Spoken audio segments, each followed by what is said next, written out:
Всем привет! Сегодня приготовим омлет, как в детском саду. Для этого в большую миску разбиваем 4 яйца, добавляем примерно половину или 2/3 чайной ложки соли, добавляем 400 мл молока, если яйца маленькие, то достаточно 300 мл. И размешиваем, но не взбиваем, венчиком или вилкой. Когда масса станет однородной, подготовим жаропрочную форму, смазав ее 1 чайной ложкой растительного масла.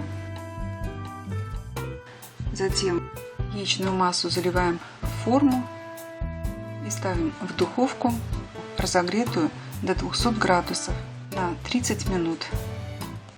Достаем готовый омлет. Он получается воздушным, нежным и очень вкусным, как в детском саду. Всем приятного аппетита!